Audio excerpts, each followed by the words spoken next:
Bonjour, aujourd'hui une petite vidéo, donc une dynamo câblée, je crois qu'elle a toujours 3 balais, simplement on a ressorti ici l'isolant et puis le fusible est enlevé, simplement, bon, c'est pas moi qui l'ai fait celle-ci.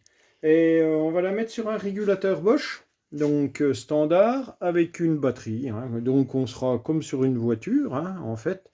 Donc là, bien entendu, n'oubliez pas, si vous faites ça, de reprendre toutes les masses, hein, parce qu'il faut que le régulateur soit à la masse, ainsi que la dynamo, elle est à la masse, hein, sinon rien ne marche. Bon, sinon, câblage standard, hein, il n'y a rien de très inquiétant. Donc l'EDF, c'est l'excitation qui est repris là, hein, c'est un jaune et vert de terre, c'est pas grave.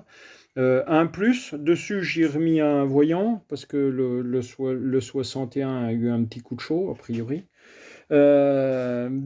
Simplement un voyant pris entre la dynamo et le plus batterie. Donc lorsqu'on met le contact, on voit ce voyant est allumé.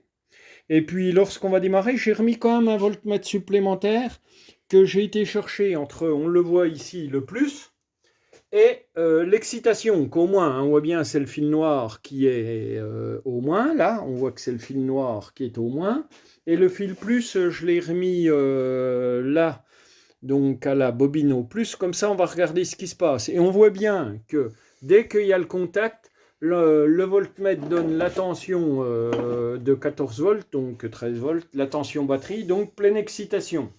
Donc lorsqu'on va démarrer, on va voir, on reste en pleine excitation. Et là, l'ampèremètre et l'ampoule va s'éteindre.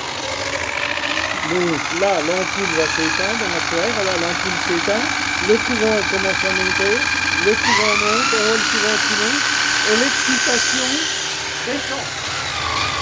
Bon, voilà, on la voit bouger.